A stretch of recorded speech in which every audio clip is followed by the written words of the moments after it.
Hi hello అందరికీ ఎలా ఉన్నారండి? ఈరోజు సండే కాబట్టి మా ఇంట్లో చికెన్ కర్రీ అండి. నా స్టైల్లో చికెన్ కర్రీ ఏ విధంగా చేయాలో చూపిస్తాను. ముందుగా చికెన్ వండే కడాయి పెట్టుకొని దానిలో రుచికి సరిపడే ఆయిల్ వేసుకోవాలి.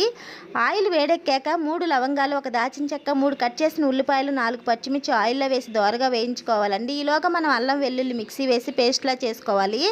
అప్పటికప్పుడు దంచిన అల్లం మాత్రం వేయాలండి. ఫ్రిడ్జ్లో పెట్టిన అల్లం వేయకండి, టేస్ట్ బాగోదు. ఉల్లిపాయలు పచ్చిమిర్చి దోరగా వేగాక అల్లం వెల్లుల్లి పేస్ట్ని కూడా ఈ ఉల్లిపాయ పచ్చిమిర్చిలో వేసి దోరగా వేయించుకోవాలండి.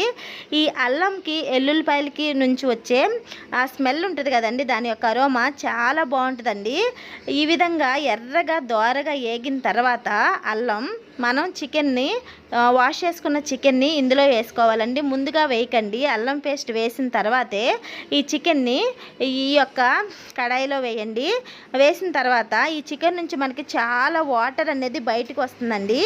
వాటర్ బయటికి రావాలి అంటే మీరు కంపల్సరిగా చేయవలసిన పని ఏంటి అంటే ఈ విధంగా మొత్తం కూడా అల్లం వెల్లుల్లి పేస్ట్ ఈ చికెన్కి పట్టిన తర్వాత మనం దాని మీద మూత పెట్టేసుకోవాలండి. మూత పెట్టుకుంటేనే ఈ చికెన్ నుంచి వాటర్ అనేది బయటకు వస్తుంది.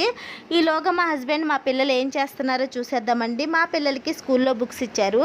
ఆ బుక్స్కి మా వారు కవర్ వేస్తున్నారండి. మార్నింగ్ 6 o'clock నుంచి ఈ కవర్ వేస్తున్నారండి. ఇప్పుడు టైం 9 o'clock అయింది. సో ఇంకా అవ్వలేదండి, చాలా బుక్స్ ఇచ్చారు. మా పాప వచ్చేసి డోరా ప్రయాణం అనే ఎపిసోడ్ చూస్తుందండి. తనకి చాలా ఇష్టం అండి.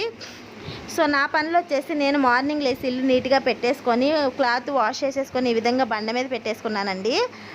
మా పాపకి ఎలాంటి బ్యాగ్ కొన్నది అనేది మీతో షేర్ చేసుకుంటున్నానండి. మా పిల్లకి ఒక స్మూత్ క్వాలిటీ ఉన్న ఒక బటర్ఫ్లై బ్యాగ్ కొన్నానండి. ఈ బ్యాగ్ అంటే తనకి చాలా ఇష్టము. స్కూల్ ఆటో రావగానే ఈ బ్యాగ్ వేసుకొని బయలుదేరుతుందండి. బ్యాగ్ని అస్సలు మర్చిపోదండి.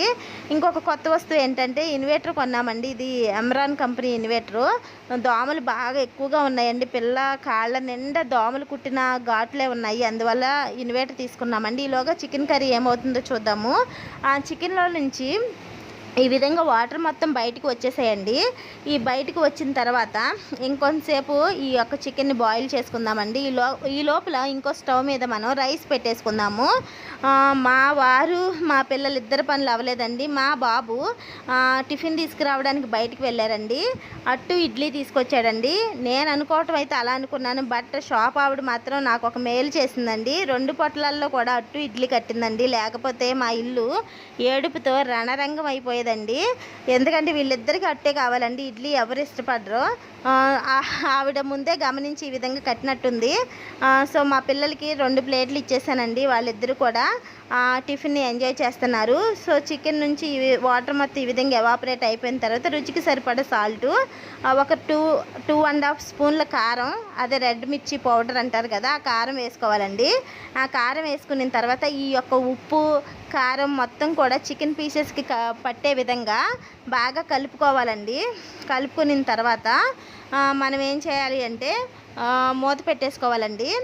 నేను ఇంత కష్టపడి వీడియో చూస్తుంటే వ్యూస్ రావట్లేదండి, లైక్ చేయట్లేదు. ప్లీజ్ లైక్ చేయండి. ఈ వీడియో తీయడానికి, వాయిస్ ఓవర్ ఇవ్వడానికి మేము చాలా కష్టపడాల్సి వస్తుందండి.